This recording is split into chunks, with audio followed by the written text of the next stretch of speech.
Simone, I'm excited to be here with you today. Today, we are going to be talking about the Jews replacing everyone else. And by this, what I mean is Jewish populations seem to be the only population that is persistently resistant to prosperity-induced demographic collapse. Yeah. E.g., everywhere else in the world you go, when you begin to get wealth, fertility rates fall, and these populations end up disappearing. And a lot of people, they'll look at groups like the Amish and they'll be like, oh, look at this Amish group. Like they are super high fertility. So certainly they'll inherit the future. And I'm like, not if there is a militarized group nearby them that wants their land. I mean, even and I think that a lot of people forget this is so much of the lack of violence we have within Western society today is not downstream of man being more evolved. It's the Pax de Romana of the urban monoculture. And as these systems and governments begin to collapse, like a government made up of all Amish wouldn't be able to police itself even. This basically happened with the Quakers in Pennsylvania, where you would get like pirate raids and they'd meet and they'd be like, so everybody would be, we should probably do something about this. And then the Quakers were like, no, no, no, we can't risk violence against the people pillaging and graping. Well, and we know this has happened to Mennonite groups. First, they were tempted over to Canada from largely Russia. Canada saying, "Oh, we'll grant you religious freedom. You can educate your kids however you want." And then around the 1920s, they were like, "Ah, okay, you need to go to Canadian schools now." So then a lot of them went to northern Mexico, which in turn was like, "Come here, we'll give you protections and freedoms." And then suddenly these gangs started attacking them. And then so a bunch of them have gone to other countries in Central and Well, South America. And some have stayed, but like, yeah, they're not really able to build a strong base and they're not really able to protect themselves. And therefore they're kind of stuck escaping from unstable But places. it's not just that. It's also, people, a lot of right wingers, they're like, oh my God, aren't you so afraid of like Muslim birth rates, for example? And it's like Muslim birth rates are only high in regions that are incredibly poor. Actually, at higher rates of wealth, Muslim fertility drops faster than Christian fertility. And so, really, what you're seeing is just poverty. And people in poverty, if that is what is motivating their fertility rate, they don't have the ability for economic or power projection, geopolitically speaking. And so they don't particularly, in terms of like the future of humanity, they're not major players. This is the same with any region that has high fertility because of low income, like Africa, for example. Africa's fertility seems to be mostly high just because of low income. But if that's how they're doing it, then that's not relevant for future power projection in terms of who matters in the future. And this matters, like the Jews will replace everyone. We'll get to why this is the case in a second. Matters more than I think a lot of people think, even in terms of short-term geopolitics. So a friend of mine from Europe was asking me because he knows I support Donald Trump, and he goes, don't you care that he's breaking these strong alliances the United States has with European powers? And I'm like, not particularly, because you guys have super like well, the new fertility stats for Germany just came in and they're at 1.38. Oh Italy is my at like gosh. 1.18 now. Like these countries, their social security systems are going to crack within our lifetimes. And when those crack, their welfare state collapses, their other systems start to crack. And in addition to that, they've passed these dictatorial laws that prevent their data from being used in AI training data sets. So they're not even really relevant in terms of AI influence. Europe right now is like a big ball is being rolled off of a ship and a bunch of people are chained to it. And I am cut the chain. And the guy next to me is like, hey, why are you cutting that chain, buddy? It's like, I don't want to, and when I said this, he's like, well, then geopolitically, who should the US be investing in terms of future world power players? And I'm like, obviously Israel, Yeah. obviously. And so, because one, high fertility rates, but also high technology, and also a level of sort of agenticness within the world stage that I don't think any other country shows, which, except for the United States, of course, which is really much more than something like China. Like people are like, oh, you should focus on China. And it's like, one, China was in a sort of as the world becomes more polar, one, it's got the problem with its whole economic house of cards thing around real estate. It's got a problem with its demographic situation. It doesn't really have a solution for its water situation. You can look at our what happens to the future of East Asia, but it's got a lot of problems coming up. But even if those problems don't end up sort of cracking its back, as Europe fades as a relevant world power, it leaves the world in more of a unipolar power struggle between the United States and China, Mhm. which unfortunately makes a key alliance with China much harder when you're the only two major powers in the room. That just doesn't happen. So again, that means better to invest, as the Trump administration is, in Israel in terms of power plays. Now, in terms of actually how much better is their fertility rates, just so we can get an idea here, Yeah. because a lot of people are like, oh, it's only the Hasidic people who are keeping this up.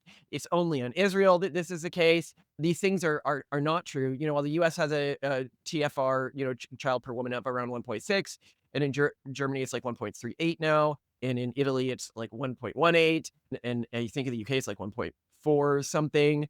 For US Jews, it's 1.9, and this was by Pew, to 2. So they're almost at replacement, even outside of Israel.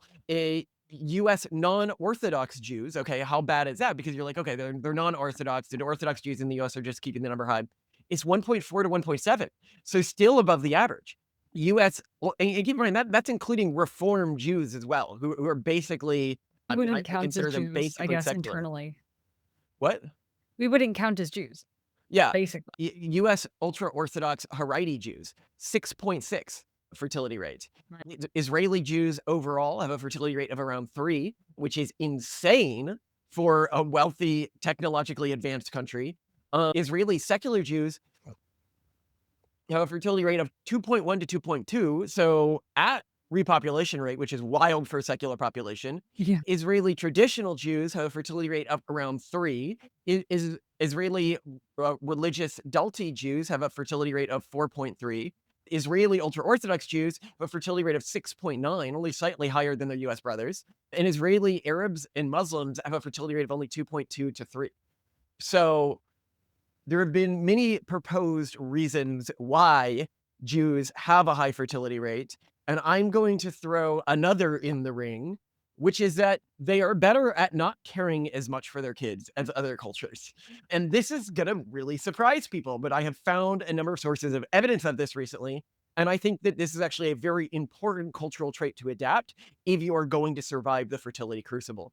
Would you mind reading that post that Yeah, I have it right here. So, big thanks to Diana Fleischman who sent this to me, knowing that we would find it really interesting.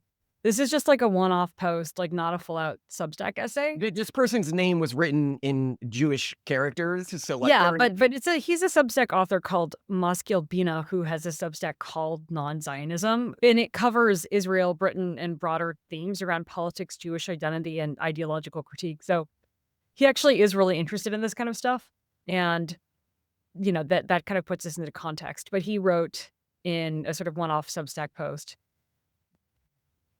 Sorry, the 9-year-old brought. Oh, and he's a parent of quite a few kids, and he's in Israel, I think. So, Mm. for context.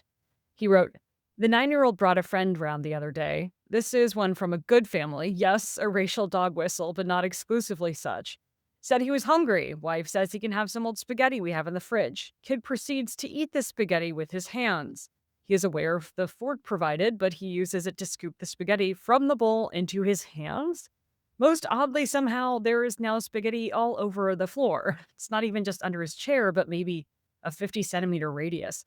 Kid just gets up, apparently oblivious to what has happened. People from low fertility societies sometimes wonder how Israelis manage to raise so many children while having jobs and stuff. In particular, it is extremely rare for an Israeli mother to be a stay at home. The typical answers are either they rely on extended family or that Israel has pronatalist social norms and institutions.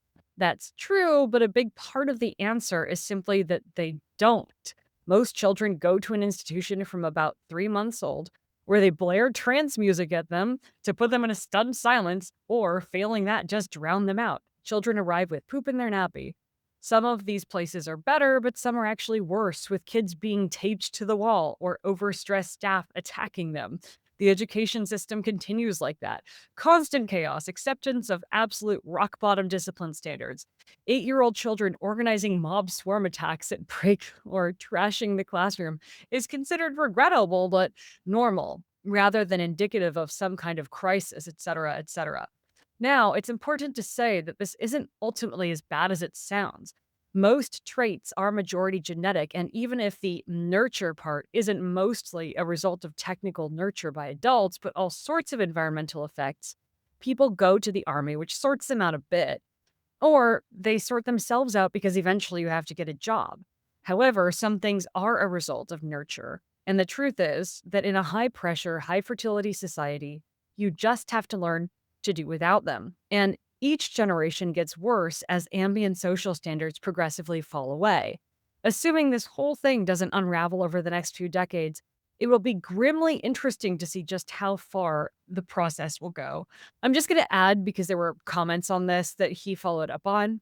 Mhm. On daycare and his own family, he writes, quote, "We personally don't use it, but it involves a lot of sacrifice and compromise on our other values." End quote. So I think this is why he's casting shade on a kid who's throwing spaghetti on the ground. Yep. He also writes in response to someone else's speculation, quote, "Faithful replication of elevated social norms requires a high level of parental investment, and there's no time for it. No doubt there are many other factors too. Zionist ideology always favored casualness and informality." And that's important to your point, Malcolm. Well, I'm going to note that the person is saying something here that I think that a lot of people get wrong Mhm, about parenting, and mhm. extremely wrong. Yeah. That the replication of social norms requires a high amount of parental investment. Yeah. This factually, and I mean very factually wrong. Yeah. I picked up on my family norms, even though my parents were basically never around, and I was almost entirely raised by nannies or staff. I in some cases don't even remember their names, even though they were my primary care providers for years of my life. And I never thought, "Oh, I'm queuing to their social norms." Yeah. And so I think that, yes, there's danger in stuff like public school and things like that. But it's not just Jews who are able to replicate social norms intergenerationally with high fidelity without a high degree of parental investment. And Mhm. this parenting style that he's talking about here, I decided to go and read some Jewish parenting guides for our Oh, children, raising interesting. kids Okay. in a Jewish-like way. I mean, it is downstream of direct advice that is being given by Jewish figures in terms of how you parent. Okay, so So Muskel Bina's experience here is fairly representative per your yep. view. In this one I went to that was rules for being a good Jewish parent, and number 7 was take risks. Lecha lecha, Genesis 12:1. Go forth, God told Abraham when it was time for him to leave his father's land and venture out into the unknown. This phrase, which literally means go to yourself, teaches us that the capabilities to go are precisely within ourselves. In order for our children to learn confidence in their abilities to triumph over life's challenges, we must allow them to venture out into the world and work things out on their own. In the process, we must be mindful to praise and encourage their efforts and talents. Man was created to toil, Job 5:7. Toil, not produce. As Rabbi Tafron says, you are not required to complete the task, yet you are not free to withdraw from it. Ethics of Our Fathers 221. When we encourage effort, we foster what Stanford University psychologist Carol Deckers refers to as growth mindset, which results in more patience and willingness to take risks and experiment with different tasks. When our children are being rambunctious, we wish them to be angels. Yet angels are standing, stagnant beings, Umidin, who don't grow or move. Zechariah 3:7. Humans, aka our rambunctious active kids, are Holicum movers. Unlike angels, they climb and can reach higher. They can fall and get up again. Let them move, let them swim, let them grow. And so this is like active, like this is how you be. This isn't like this guy being like, hey, we're cutting corners. It's don't expect your kids to be like angels. And I'll note, this Mm. isn't true within every culture. In some of the evangelical cultures that I am more familiar with, the idea of kids acting like angels is actually very strict. Like kids must obey all the rules at all of the time. And this is not my own cultural background, which is the backwoods, greater Appalachian cultural background, like hillbilly, redneck type. But this is the cultural background that was nearby where I lived in Texas, and you would see this pretty frequently. I'd also note that the hillbilly redneck cultural background seems to be also, like the Jews, particularly resistant to fertility collapse.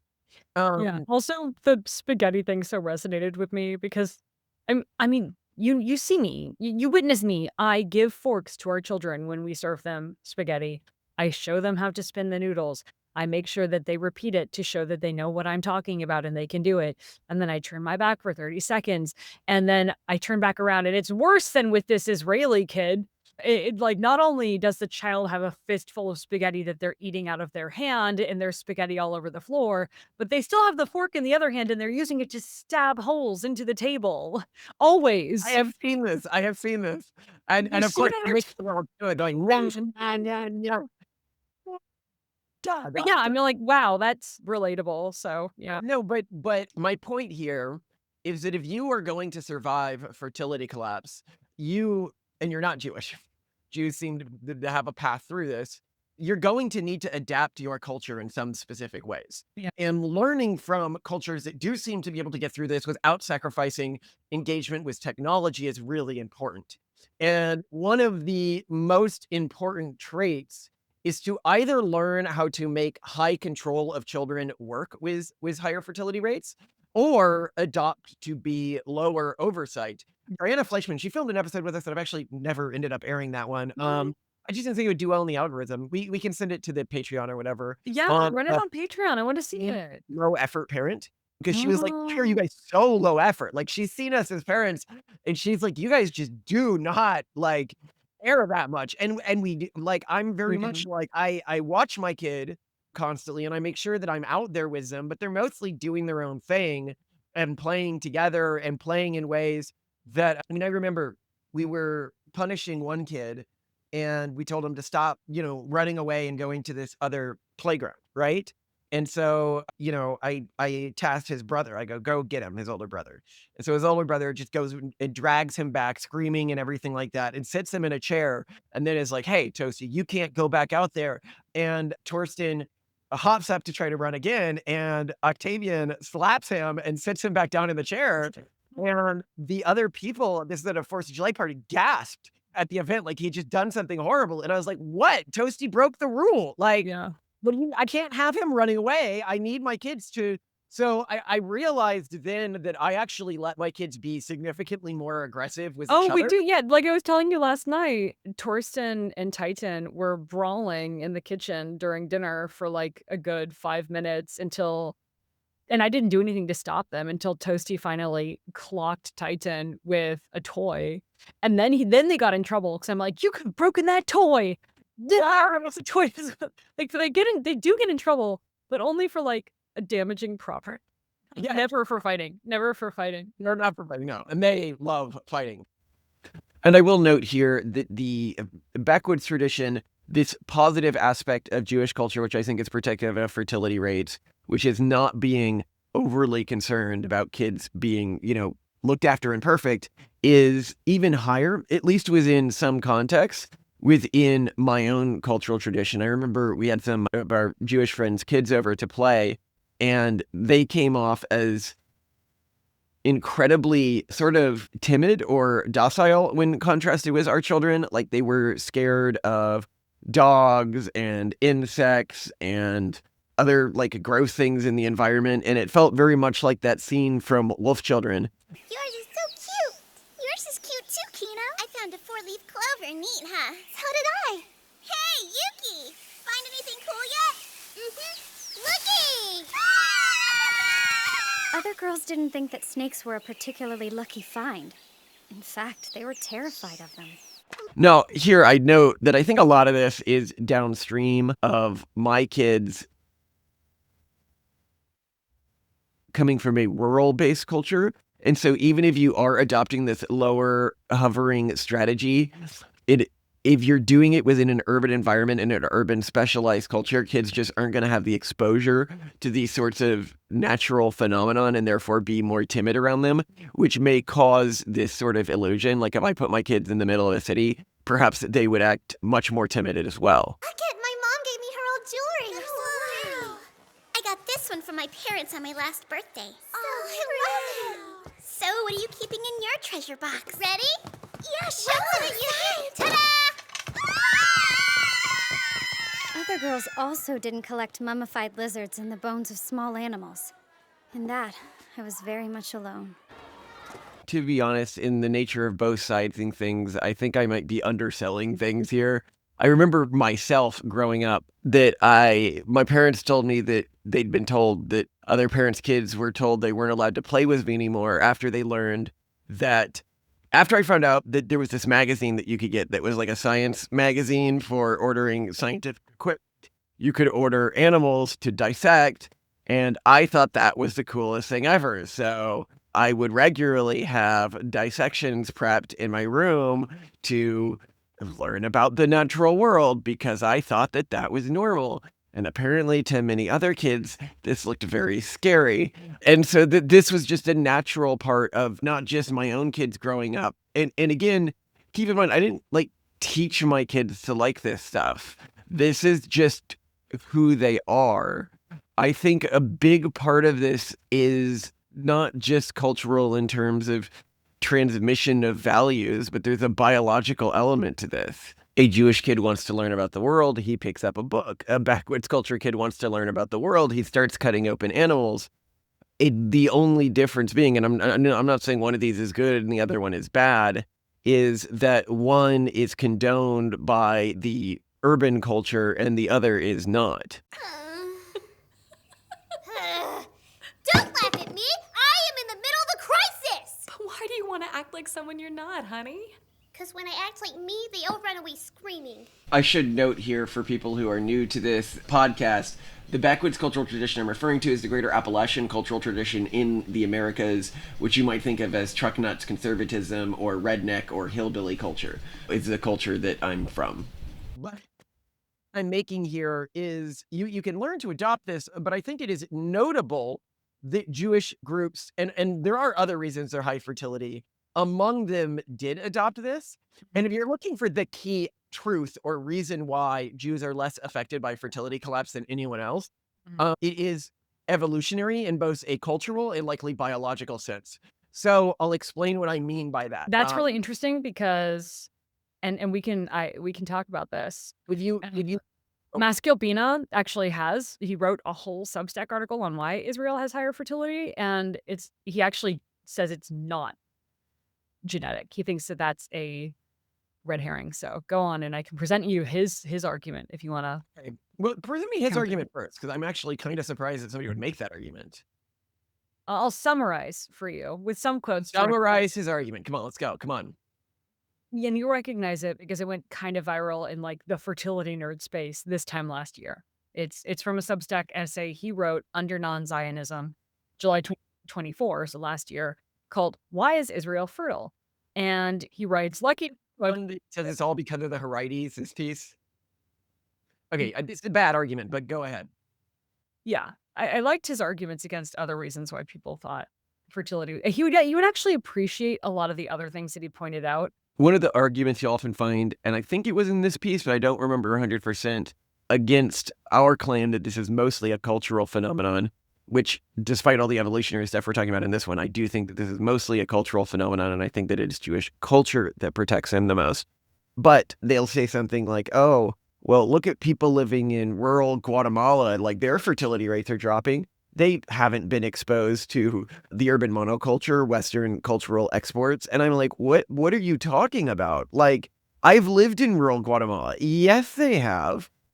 In fact, I'd argue that the rate that they're exposed to it isn't particularly, when you take their local cultural colorings into account, different from people living in rural America. And a huge afterthought, and I don't know where to put this, but some people say, oh, well, Jewish fertility rates are high because they had an attempted genocide on them recently, and they're trying to get their numbers back up. And it's like, yes, that's probably a factor, but there are other groups that have recently had attempted genocides against them that actually have uniquely lower fertility rates than neighboring populations. In fact, I'd argue that most groups that have had attempted genocides on them recently have uniquely low fertility rates. Like he points out how a lot of people point to housing policy, and that's a big bugaboo of yours. And he points out that a lot of well-meaning American writers fret about affordable family formation, which is basically about how easy it is for young people to couple up, find stable, well-paying jobs, and buy or rent child-appropriate housing in safe neighborhoods. Affordable family foundation is a good thing, but Israel's an extremely crowded country, and the Bank of Israel has deliberately stoked house price inflation since 2008. The average young couple lives in a badly furnished flat on the fifth floor of a modernist monstrosity in a new built neighborhood drawn up by town planners whose modus operandi appears to be watching YouTube videos on good urbanism and then just doing the exact opposite. And the photo that he shares of like a, a representative Jewish young family neighborhood is amazing because it would make I think it would give more birth to an aneurysm. Yeah, let me show you. Like, this is what he would say is, like, the Oh, it's antithesis. so ugly. I know, it's horrible, and that and I think Well, it looks pretty spacey. They've got a view.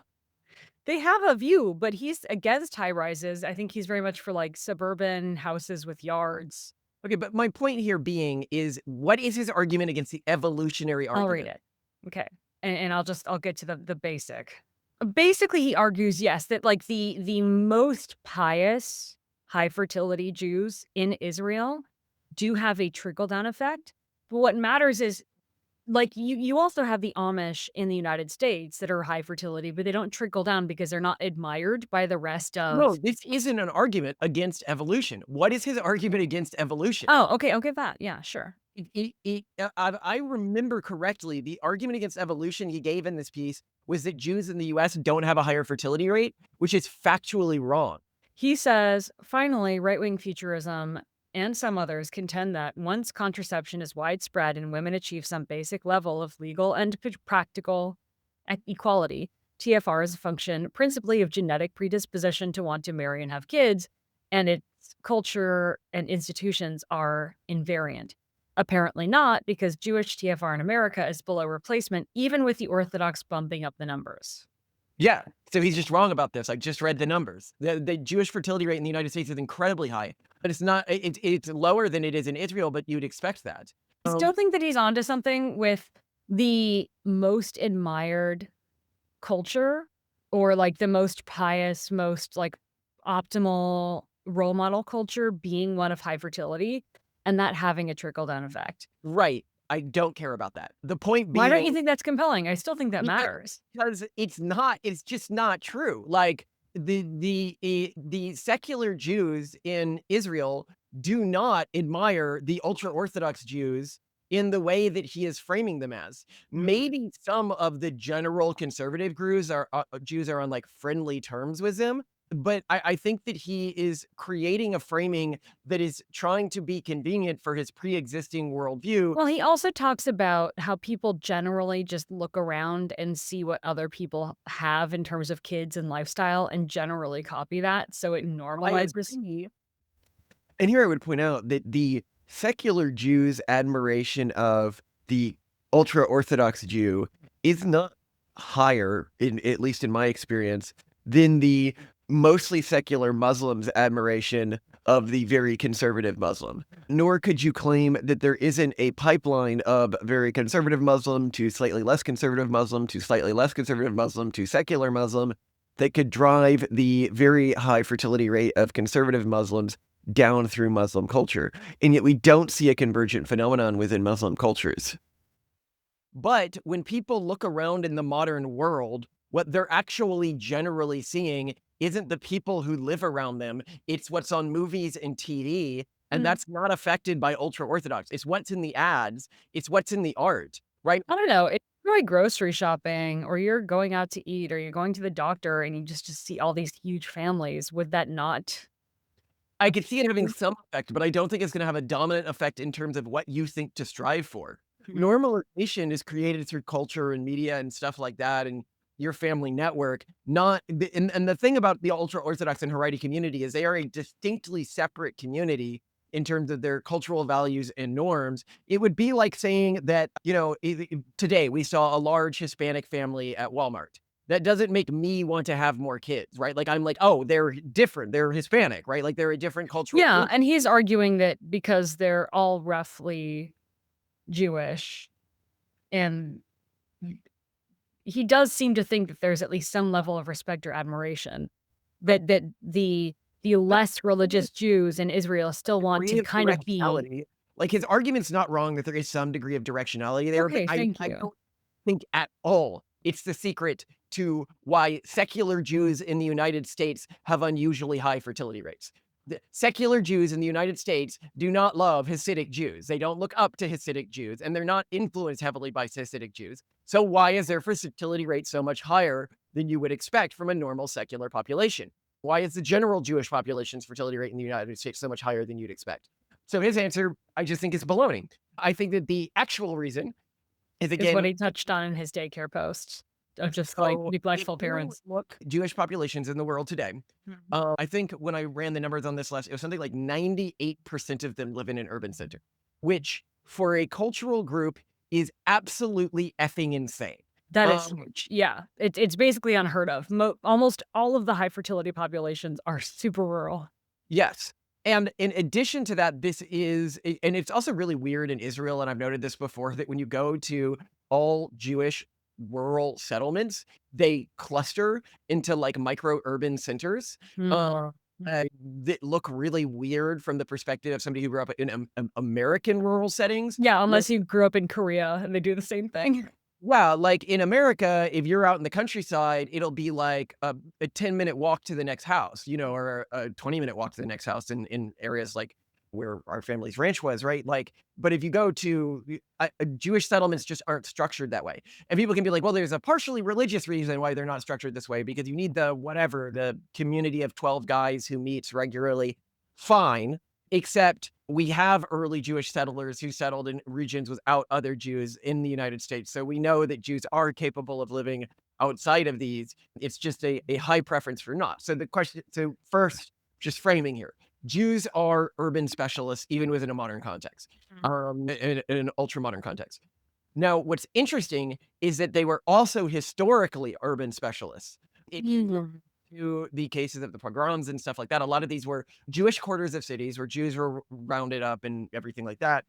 In this context, this is really important because if you look historically at the birth rates of cities, they were really, really low. This is not a modern thing. You can go to the Roman Empire and see incredibly low fertility rates within cities themselves. Yeah. You see this in the medieval period as well. Yeah, cities have always been fertility shredders, except for with the Jews.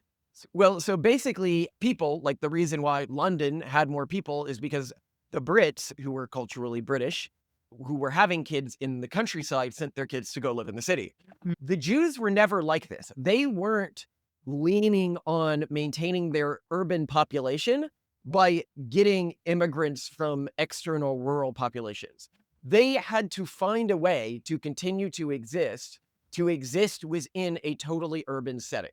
And I'll note here as well, and we argue this extensively in the Pragmatic Statecraft and Religion, is this is not something innate about Judaism's historical ancestor. If you look at Judaism of the time of, the Bible and stuff like that, it was more like other cultures. I actually argue it was a lot like modern day Islam, where it had a set of rules around how the government worked. And it had carve outs for non-Jews living within Jewish territory and how to do business with them. And it was very similar to Islam in that sense. And we also pointed out that it was actively proselytizing religion back then. Our video on the question that breaks Judaism for a lot of evidence on this particular thing, if you're willing to go into like a 4-hour frame. But what happened is when the Jews became stateless, they set up in a bunch of different regions. And when those regions decided to have pogroms against them, there were multiple Jewish cultural groups that we know of from this period. There were some rural groups. There were some that functioned almost entirely like mercenary bands. And then there was the descendants of the surviving group, which was entirely city Jews. So government decides we're going to kill everyone of this category unless they get out. If you're a rural population, you're living on land that is likely farmland. If you get out, you need to go kill and take somebody else's land to continue to survive, basically. If you live in a city, suppose you're a jeweler, suppose you're a banker, suppose you have one of these skills, right? You could just gather your supplies, go to another city and rent there, right? Maybe buy a place, but that's the most that you're losing. And the ones who became the city specialist group survived at much higher rates. Because you're The saying there's basically lower locational switching costs. Yeah, the ones who lived in rural areas, they were only able to survive by hiding their Jewish identity. Mhm. This is where the crypto Jews come from. They're a Jewish group that moved to Latin America mostly I and really want there to be a new version of crypto Jews. It's just crypto bros. lived in rural Spain and stuff like that. Anyway, Yeah. they're mostly died out at this point of like a distinct cultural identity. But the point here being is the non-urban based Jewish factions died. And so Jews, through living in urban centers for very long periods of time, became specialists at these types of environments. And keep in mind, when I say became specialists, what I mean is the cultural traditions that Jews in these communities had that led to higher fertility rates, and led to higher cultural fidelity ended up replicating at a higher rate than the Jews who had traditions that didn't do this. And you likely had a degree of biological specialization as well. And so what this created was sort of a pressure that no one else in the world really had to deal with. And when you had the Industrial Revolution, which is when fertility rates began crashing for everyone, what you have during that century is the urbanization of the world. The entire Western world and non-Western world was turned into something closer to what life was like in an urban center in the medieval period than what life was like outside of urban centers in the medieval period. Even a small town like where we live, like Phoenixville or something like that, is closer in lifestyle to, ancient London than an ancient medieval hamlet. And it's the same with the media we get. Because the media is created within urban centers, almost necessarily, it normalizes urban cultural norms. And so, and in many ways, this is in part sort of like we are getting the media that the Jews were resistant to and made resistant to because they had much earlier and longer exposure to these sorts of cultural norms than anyone else. And so when people talk about, and when somebody's like, okay, what sort of norms are you talking about here, where this might be against another group's biology or ability to act? An example here that you're going to get in most city populations, and you get uniquely within Jewish populations, you can go to our episode for more evidence on this, called Why Do Jews Have Friends, is the normalization of the concept of friendship and friend networks, which is not actually universal. It, for example, is not a part of my cultural tradition. In the backwoods cultural tradition, you have friend networks, but the first network that matters and really the predominant network you focus on is your clan and your family. And this was, I remember, really made clear to me when we had an Orthodox Jewish friend over to our house and he was talking to our kid and he goes, "Who are your friends?" And my kid's like, "Well, my brother and my sister." Yeah. I mean, who are your friends other than your family? And why would he want friends that aren't his family? And I was like, what do you mean, like, brother and sister aren't the friends those are the only friends. I hadn't even thought about my kid making friends that weren't family. Yeah, we've And made zero effort on this front. and Which isn't to say like, we go to kids' birthdays when they get invited and we bring presents and we participate. We're good. well, I But, mean, by like, my cultural norms, which again, likely evolved alongside my culture's biology, friendship is not that normal a thing, yeah, outside yeah. of clan networks. It's your family and your clan. Yeah. And I think that if you look at media, like if a kid who goes to like The Power of Friendship and all the shows about, well, we all came together as friends and made this work, you see this beaten. This is the way you should live. This is the way. When I'm perfectly normal being a mostly hikikomori, I talk to people other than my wife, like about something other than business, maybe 4 people a year, outside of like direct networking events or something like that, where I'm just like, oh, I have to group all the networking. Okay, let's go to a city and like do all this talking. And this is shamed by society right now, right? And so I can do one of two things. I can attempt to adopt this behavioral style, right? But if I grew up in a culture that wasn't designed to be commensurate with the concept of friends, and I have a biology that's not designed around that, maybe one, I won't get satisfaction and I'll end up neurotic and I'll end up looking for validation in places where I'm not going to receive meaningful validation. And I can just from either a biological or the rest of my culture isn't built around this concept. So I add this concept to my culture and it begins to break a lot of other things. And I didn't, and you, that might be true of you, for example, and you don't even realize it. Like, the reason why you don't feel like you don't have time for another kid is because you're investing in maintaining this friend network And it's that none of your unsustainable and ancestors unnatural. maintained, Yeah. and that's not culturally normative for you. Whereas Jews have, 500 years of cultural evolutionary pressure around maintaining friend networks that it's going to make it easier for them to juggle a wide friend network and a large family. And note here, like, this is not like this is all I'm saying, like, it's important to stay friends with the Jews because they're powerful now and they're likely going to grow in their power going forwards given their high technology and high fertility. But it is also saying that when people say that Jewish cultural values are being exported by Hollywood and media and the advertising agencies, they are one right that Jews disproportionately work within these industries. So it would be a little insane to say that they're not going to have disproportionate Jewish cultural values. But I think part of what they're wrong is it's not Jewish cultural values that they're seeing, it's urban cultural values that they're seeing. Huh. And Jews are just adapted much more for urban environments. Hmm. It's still just so notable that there is a high fertility urban culture. Well, I mean, I think that it's going to, in many ways, like when I look at what does the future of human civilization look like, I think it is somewhat obvious that Jews will end up, and if things are functioning correctly, given their high fertility rates and everything like that, dominating these urban settings. And something I wanted to note here is if you look at Jews and you look at like the Orthodox Jews who follow their traditions with more fidelity, these evolved traditions with more fidelity, they have the highest fertility rates, right? So the people Mhm. who are following these traditions with higher fidelity, often the more conservative Jews have more kids. Of course, you see this throughout traditions, but it seems to be even higher in Jewish communities. And you actually see an antithesis of this. We've noted that in one of our users did a big study on this. In Mormon communities, the very most devout Mormons actually have less kids than middling devoutness Mormons. So the actual highest fidelity cultural conservatism doesn't always lead to a higher fertility rate. But anyway, what I was saying about the future is we might end up with a future in which the urban centers are Jewish dominated and the people who migrate to them, which is in kind of what we may have had historically speaking, don't really expect to continue surviving. They don't really expect to continue high fertility rates. And people can be like, what a horrible thing to say. And I'm like, but it's kind of already true. Everyone I know who lives in a city who is above replacement rate is Jewish. Like, out Fair, of all of my actually. friends, everyone who lives in a city who's above repopulation rate is Jewish. And the Jewish ones are often quite above repopulation rate. So when these other people move to the city, because I asked them, I go, why are you going to another city? Why are you moving to a city?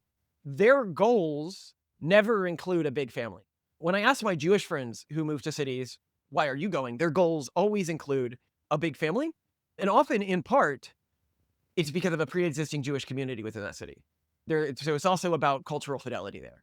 And so, I can say, well, the people who move to cities are basically like, well, they may achieve equal status. The cities are for the Jews, right? This has already become sort of the norm. And then I think it can lead to good cultural partnerships for the cultural groups that are more rural specialists. And I'd also note here that the urban versus rural specialist cultural optimization function Mhm. may lead to less of an intrinsic power imbalance going forwards than it led to historically. How so? So historically, urban centers became the centers of economic and political and artistic output. Right. Often gave Jews an advantage within these fields because they were already in the cities. Right. But that was because the ways that cities helped speed up human interaction and communication. You needed the cities to be at Right. companies, to be at one of the big studios, to be at one of the when we look at the ways the internet has changed the way people make friends, they build interpersonal relationships with people outside of their networks, the ways that they build wealth. I don't think cities are as big an advantage today as they were historically to power or wealth accumulation. Um, Accumulate that perfectly fine outside a city, even today. Interesting thing I'd note about rural specialist cultures, we mentioned this before in other videos, is that it's very normal for rural specialist cultures when they live in a city to often have, as my family did growing up, a separate rural property that they commute to regularly, like a ranch or a lake house and I've seen even families of fairly modest means have these sorts of things. Hmm. They don't have that. They often have a camper or RV that is meant for regularly taking the family out into a rural environment. Yeah, that And is sort of thing, isn't it? it is absolutely a thing, and I don't see it very frequently among my Jewish friends, Yeah. having the camper or having the ranch or having the And so much of that's because like like if you are employed, you're spending your weekends and the Sabbath with your community and your communities in your local area in the city. yeah. So you Well, don't have these free weekends where you go off to your lake house or your ranch house or a campsite or a cabin. I think that this is a very inefficient cultural practice, as sort of a holdover, but what Oh I am yeah, it gets you to dig into your local community and help each other more. no, I'm saying having a ranch is a very inefficient Oh, okay. Yes. Yeah. have Yes. That I'm with. Yeah. of external land, and what I'm And it's seeing specifically non-productive external land that just takes you away from productive work because it's purely for and by design it forces non-productiveness unless you're going away and writing for your job. no, I mean, the reason the land is often bought is for child rearing. It's, "Oh, well, my kids need to grow up in these sorts of environments, Right. and if they Yeah. don't grow up." And I've noticed here, if you hear this and you hear, "Oh, my kid needs to grow up around nature," it's very different than the way the urbanite means when they say, "My kid needs to grow up around nature." Mm. Because I hear there is some, like, urbanites who think, "Oh, nature is good. I like, going on walks in the park and stuff like that." When people in rural environment or rural specialized cultures say, "My kid needs to grow up around nature," what they mean is they need to hunt and they need to fish and they need to know the basics of growing food and they need to which historically did serve a lot of value for these cultures because that was how they survived. Absolutely. And I think we're seeing within our generation, many people from these rural specialist cultures go back to rural settings. And as cities begin to collapse due to their in a long-term incompatible tax structure. As I pointed out, like if New York drops to half its population, it doesn't cost half to manage its water supply, or its sewer system, or its electrical grid, or its street maintenance. And it's not even just that. These cities are leveraged to high hell. They're paying for previous populations, as we've mentioned. They don't even need to lose half their population. They need to lose a significant number of their top taxpayers, which may very well happen if Mamdani is Yeah, it was elected. something like I think around half of New York's taxes are paid by around 4% of their population. Yeah, which Um, is about I mean, the proposition seems to be to tax them to high heaven, Oh, no, so sorry. No, it's not 4. It was 0.4. It was, yeah, I think 4 or 5% of their population makes up something like not 80% of their tax base or something. it's some insane amount, and Um, already I'm hearing people who are New York residents declaring that they're absolutely moving out if Mamdani is elected, so it could be even faster is all I'm saying. so Could be if soon. these cities, and I mean, I know when I'm in New York and I look around and I see all the empty buildings because you can see it from the high rises, all the commercial space in Midtown is like emptied out now. That it might not be the enviable thing to not want to live within existing urban environments within this next generation. This Yeah. might actually be a bit of an albatross around the Jewish population's neck as they have to personally repopulate these cities. But I can definitely see that in the future. And I think it's something that we as a society need to get better at accepting that we are different and we do have different specialties. Mhm. And that through those differences, we actually become better at living symbiotically than by attempting to enforce everyone to have everyone else's cultural standards.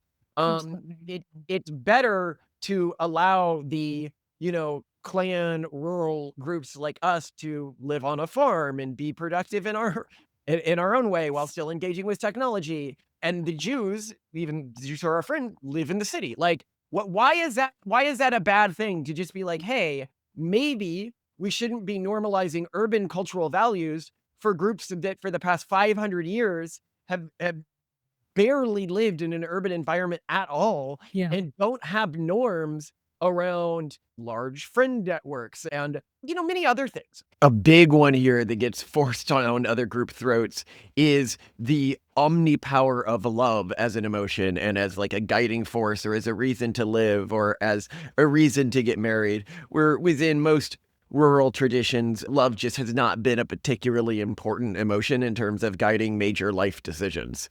And yet when I say, yeah, love's just not that important to life, people will freak out because they're like, no, you're supposed to. The man on the TV said it's love and friendship are the two most important things. And I'm like, no, I don't think so. My ancestors didn't think so. Sorry, I should clarify here. This isn't just a rural culture thing. In fact, most cultures throughout human history have not placed a particularly high value on love. Like, for example, you can look at historic Indian culture as one example I remember here. This is just an urban monocultural thing that I don't even think is downstream of like Jewish culture. I just think that it's one of these weird things that the urban monoculture adopted from somewhere. I've noted one cultural norm that we share with Jews, but that other groups don't share is loving debate, right? Like this is something that Jewish cultural groups have that would give you an advantage within urban environments, that would help with the development of like verbal intelligence, which we actually see an outsize within the Jewish population. Look at our Jewish IQ; it's not actually higher; it's weirder. Or we point out it is actually weirder than that. That like, why should we force this like debate sort of normalization on, for example, Asians? You can look at our Asians or snow people video or whatever we call it, like ice Asians, where we point out that actually this form of debate is less comfortable for people with those types of cultural traditions, which is a different type of urban specialization. But unfortunately, it doesn't seem conducive with modern environments. As to why Asians are low fertility, you can look at our video on Asian low fertility. Is it genetic? Again, we think that there might actually be a big genetic component to that. Specifically, the lack of forced marriages and their commonality in historic Asian population, because they were incredibly common in Asian populations historically. And so if you have co-evolved with a culture where, the way people bred was the wife is put in the house one day, and then you tell the guys, okay, now you need to go out and find a wife. And you tell the women, okay, now you need to be horny enough to, find a guy and accidentally sleep with them and stuff like that. They're going to be like, no, why would I do that? I'm not particularly driven to, because they didn't need that drive for the past 10 generations, so of course that's going to hit their fertility rate, uniquely badly. So here, what I'm saying, and this is why the fertility, fixing it for you, needs to be such a personal thing. Yeah. This is why when people can say, well, if the urban monoculture, if this sort of attempt to culturally unify all of humanity is the core thing that is upstream of declining birth rates, why do some areas of the world that appear to have less of this urban monoculture appear to have more of an impact on declining fertility rates? So here I could point to something like South Korea. Somebody could say South Korea is affected less by the urban monoculture than the United States. So why do they have a higher crashing fertility rate? And I would say it's because the native Korean culture that they evolved alongside is less adapted to urban monocultural norms than the cultures in the United States. This is actually widely why cultures, remember I said like the Jews have lived alongside the urban monoculture for a long time and it's helped them adapt to it. So have the backwoods tradition, but they've stayed in the outskirts. So have a lot of Northern Europeans, which is why they've been more resistant to fertility collapse than other groups. Whereas, groups like Koreans and Japanese and Chinese haven't, and they're being hit much faster by fertility collapse, which is important to remember. While the threat, this urban monoculture, is the same all over on Earth, the way that you adapt to it and patch your culture for it is going to be completely unique to your cultural and biological history. So this explains the mystery of, why is it that, people in rural Guatemala, that their fertility rate is falling so much faster when they have so much less exposure to the urban monoculture? And my response to them is, yes, but what is their ancestral rate of exposure to urban culture or the urban monoculture versus what they're being exposed to right now? Oh, it's incredibly low and they just haven't had to deal with this at all. Okay, well then that explains their falling fertility rates. It's a bit like saying, Oh, well, explain to me why, when there's so much less smallpox disease in the Americas than in Europe, are Americans dying at such a higher rate? It's like, well, because they have no resistance to it. Also, here when I say, oh, it needs to be unique, the solution, even though the threat is the same. If it turns out that our hypothesis that one of the reasons for uniquely falling fertility rates within Asia is the norm of arranged marriages within that region, historically speaking, if erasing that norm through the urban monoculture is what's causing their fertility collapse, and then you could say within, sort of the backwoods fertility collapse, if that's caused by being forced to have these large friend networks, well, the solution is technically the same in that it's adopt your ancestral culture to work within the modern context rather than homogenizing yourself. The particularities of the fix, go back to arranged marriages or find some other solution that pairs people better, find some other solution to not have to maintain big frig networks, or find a way to make big frig networks cohesive with your cultural tradition, is really divergent and be done within the context of who are you really? Like, and a person can be like, I don't know that much about my ancestors. You don't need to know that much about your ancestors. Sit down and think about yourself without the context of the society being the waves of society crashing upon you. Think, do I actually want friends, for example? Does love need to be part of my relationship? Do I need to, one of the things that people always trash us for is sleeping in different rooms. But why? What's the utility in sleeping in the same room? There's actually a ton of utility from rural cultures in history to sleep in different rooms when people are rising at different times and you have kids in different rooms. So it's totally normal within many cultures throughout history. But today it's just like, no, no, no, no, no, no. We're going to have one culture and one way of doing things. And the reason why Jews have been resistant to this is twofold. One, their culture was already more like this one culture that's being enforced on everyone now. And two, their culture had a long time to adapt and evolve strategies to maintain its fidelity, uniqueness, and high fertility rates in spite of that one culture, because they have been adjacent to it for so many generations. Thoughts, Simone? I totally agree with you. And I mean, I think they don't seem to be able to wrap their heads around this as easily. And yet anyone can understand that if you move from a very hot climate to a climate that gets to below 20 in the winters, you're probably going to die if you don't change your outfit and make sure that you live in an insulated home. Like, you can't sleep out under the stars at night. And this is just how it is with modern culture and society. People are walking into cities, which are the equivalent of like super hot weather climates, you could say, wearing stuff for the winter tundra, like all these layers of furs, and they're just expiring and wondering, why am I expiring? Why is this not working for me? Well, obviously, you're not wearing the right clothing. Yeah. So you have to adapt. Well, I'd also note that one of the cultural trends here that I think can be pretty toxic for individual decision making is the fetishization of humanity that That's happens interesting. in urban centers. So by this, what I mean is this elevation of humanity is this like ultra special thing. People get offended in our videos where we say LLMs function very similar to the way the human brain functions. Uh-huh. Textually speaking, you can look up our video on this, and I was thinking today, LLMs are thinking machines and humans are thinking animals. And within a rural cultural group, or at least the one that I'm from, the sort of clan-based backwoods group, this is a very normal sort of a thought. Like, yes, we are but a degree from the world of tooth and claw. Humanity is just a thinking animal.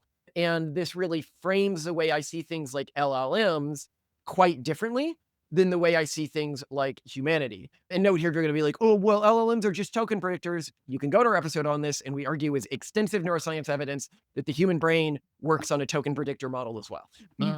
But for some cultures, they really struggle with this. Like Catholics hate the idea of saying like humans are just thinking animals, right? Like they believe that there's this big difference from the external world. And other individuals, and if you're like, well, Catholics only think because the Bible says that, And I'd point out, I'd be like, well, no, it's one interpretation of the Bible that says that. I would argue that Ecclesiastes 3:18-21 pretty clearly says the exact opposite, that we are tested by God to make sure that we do not think of ourselves as different from animals, even if we are above animals. When they look to me and they're like, oh, like also a clan-based focus, they're like, don't you care about people? Recently, I was talking with somebody and they were saying, hey, don't you care about like the people in Africa who are going to get AIDS and die because they don't have these programs that USAID was providing? PEPFAR. Yeah, PEPFAR. And I'm like, no, like, why would I care about that? Like, they're not relevant to me or my descendants. They're like, well, then why do you care about like Israel, for example? Like what happens there? And I'm like, because they are relevant to me and my descendants, right? Like this is an incredibly high technology society that is going to continue to be impactful going forwards, that we are in active economic engagement with. I'm not like engaged with these cultures in an economic sense. I'm not engaged with them in a cultural sense. I'm not like there. Why would I be sending my money to them? And they're like, well, everybody matters. I love the people who are like, everybody matters. I'm like, okay, so when this program was shut down, you started donating to them, right? It's like, no, Some no, did though. A lot of effective altruists actually did, which is great. it's great. But for a lot of people, they didn't. They were just okay with somebody else's money being sent to these people. Yeah, and they've no right to talk about it. Because a lot of their moral architecture is a faux moral architecture, right? Mhm. It's not a realistic moral architecture. That you could actually live by in any sort of meaningful sense. Yeah. But I think it's important, when you're building a moral architecture, you expect to be intergenerational and stuff like that, to consider it within the context of, what can be actually intergenerationally durable in terms of actionability and internal consistency. And this, I've realized, within like the nature of the way my family acts and thinks about things is very cogent with the way that we act and think about things. Did you know, like all of our moral decisions are, well, what moral decision would future humanity have wanted me to make?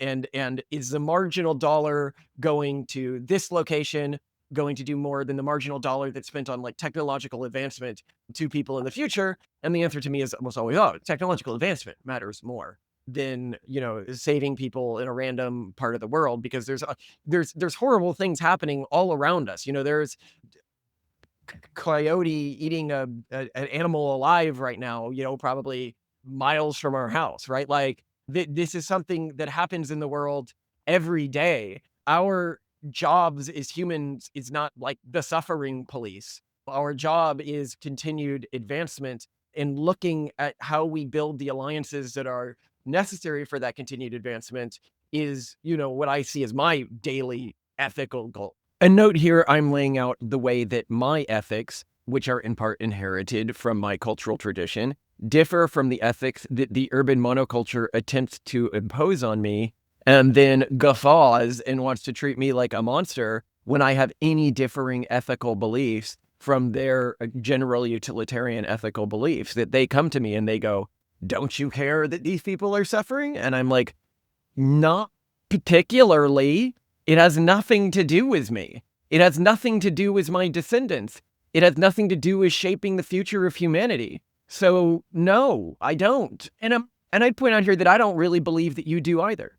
But if you want to go out there and make yourself the world police of suffering and just wipe out all suffering in nature and in other humans, you go do that. You go have your fun little urban monoculture quest. But I don't really believe that the urban monoculture cares about these things. I think that they just like to signal that they care about them, which is why they care so little about so many of the, for example, big genocide that right now is happening in Central Africa. They just don't care.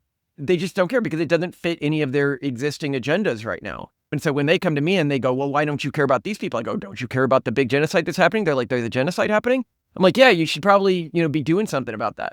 Or they'll make this big stink about slavery. And I'm like, well, there's more slaves right now than there have been at any point in human history. What are you doing about it?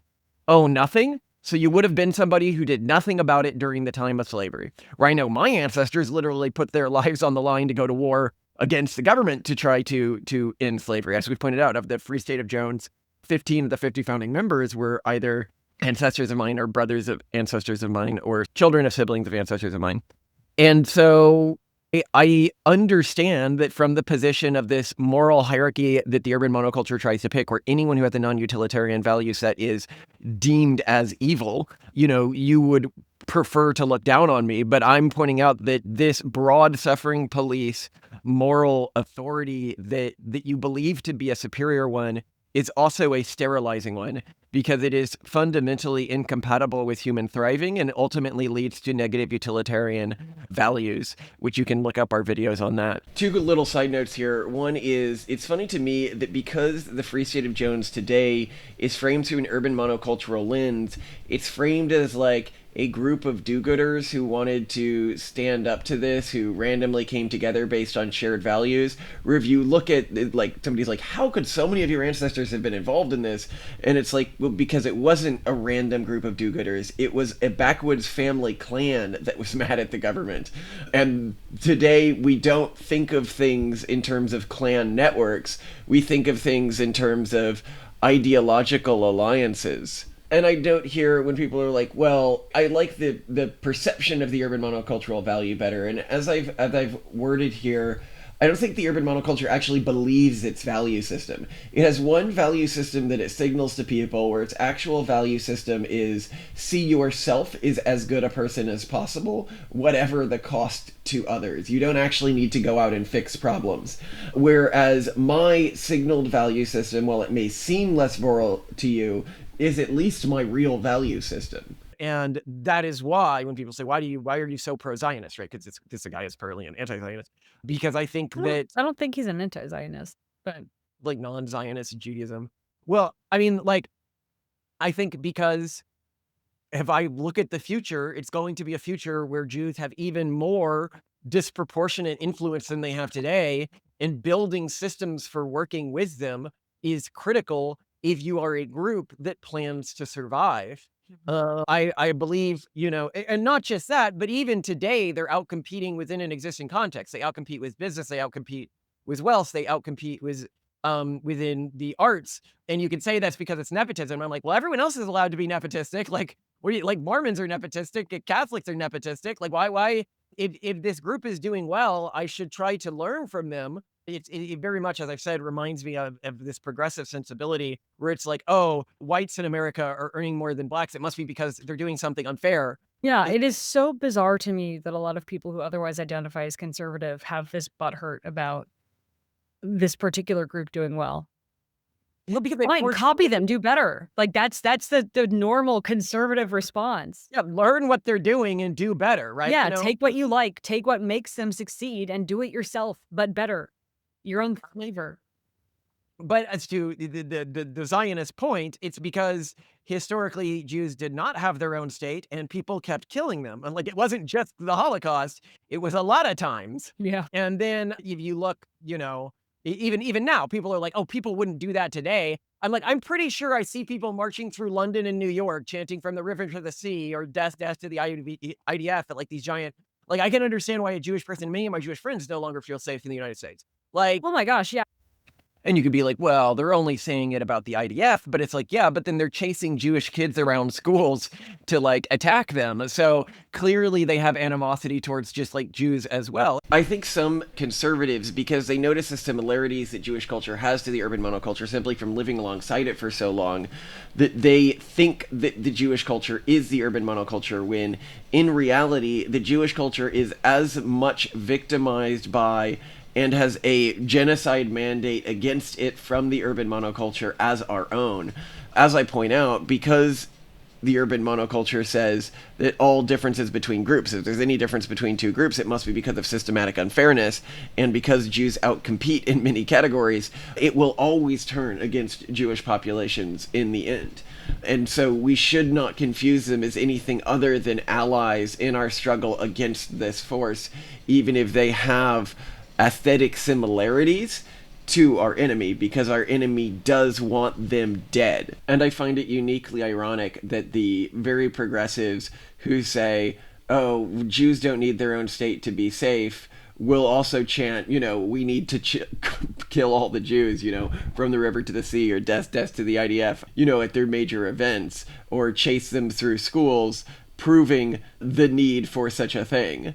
I was just watching YouTuber with non-trivial following have butthurt about where BreadTube has gone on YouTube and how it's all gone downhill and ContraPoints isn't doing enough work, and how instead we should be looking to the people at places like Glastonbury who are saying what needs to be said. And that's the place where they were like chanting Yeah, against. kill the Jews. Yeah. Yeah, like what?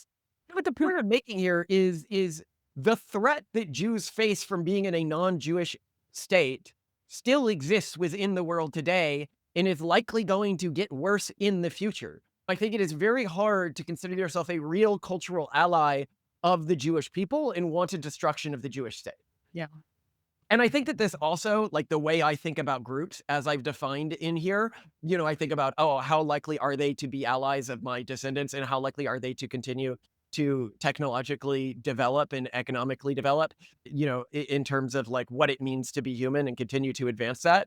When I look at the groups that Israel is in conflict with, and I have to be like, which group is more likely to do this? I'm like, oh, it is this group. Therefore, it makes more sense for me to lean culturally in their direction than in the direction of the other groups. And I'm not saying anything here about like the ethnicity of these groups or the religion of these groups. I'm just saying I can look at the economic data of these regions. I can look at the startups coming out of these regions. I can look at what's being built in these regions, and I can make an educated guess.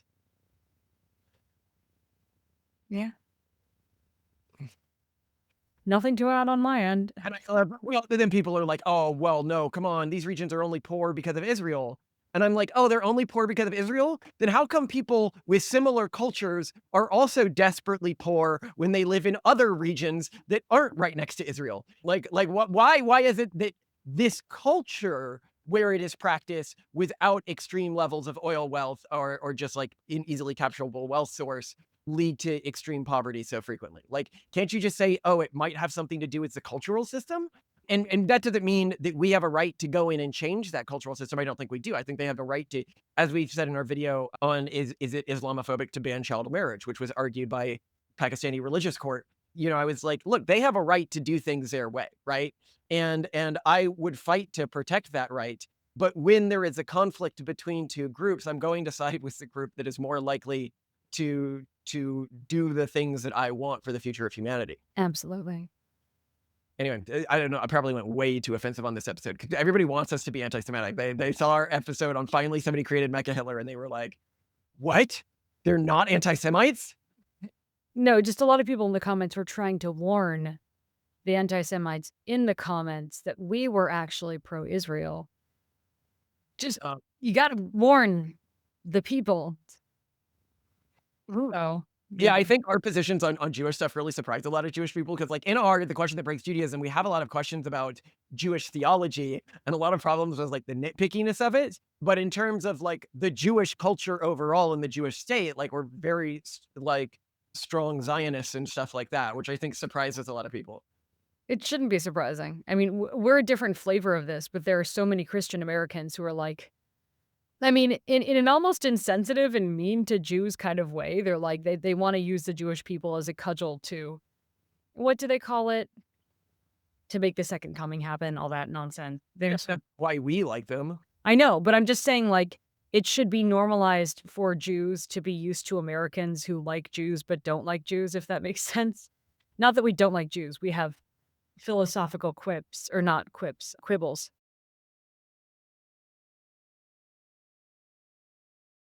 But yeah, Love you. it's normalized. I love you too. How are people commenting on our episode today? They like it. Think if there's any particular theme. There's not really like a unifying theme among the comments, which is, I think, a good. Yeah, I mean, it shows that we didn't mess up in any way that they can like easily call us out on. No, like there wasn't anything. Yeah, I think people agree that networks are really important. Yeah, no, I don't know. I enjoyed the episode. Some people were like, we could do our own episode just on different social classes. Oh, Did you get the new helmet? It arrived. It's outside. Oh, yeah, it did, but I haven't gone out and gotten it yet. So Okay. we'll show it tomorrow. Tomorrow. Yeah. And so second Father's Day present, that helmet back there was the first one. But she also got me a Roman one as well. So just all of the historic helmets It's for necessary. man reasons I need them. Yeah, well, because men aren't constantly thinking of Sparta, they're thinking of Rome. So, I disagree. I'd be interested to know this. They asked how often do men think about ancient Rome, and this went around. But I wonder, is there an equivalent? How often do men think about ancient Greece? I think about ancient Greece more than I think about ancient Rome. same actually. And the more interesting people, like the They mystic had queen. well, then it And had bigger like. There's no Rome. I mean, there's some Roman Catholic. Rome wishes it were like ancient Greece. Alexander. That's the thing. It's like you kind of can't think about ancient Rome without also thinking about ancient Greece because Rome just wishes. Just wishes. The Romans only thought about ancient Greece. Questioning ancient Rome. How many times a I've day heard does Roman on man- Twitter at the forum hanging out. What's he Yeah, thinking they're like, about? how many times a day does the average Roman citizen think about ancient Greece? That's it. The average Roman male 5 times a day, and the Roman women are shocked at this. Oh my, yes, exactly, exactly. I love you to death about it. But all true, all true. You know the way to a guy's heart.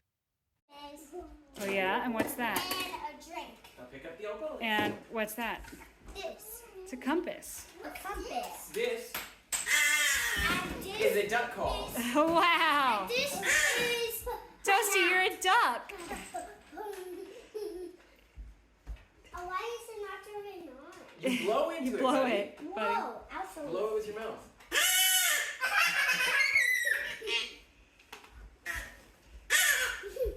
I said a clap. Put it in here.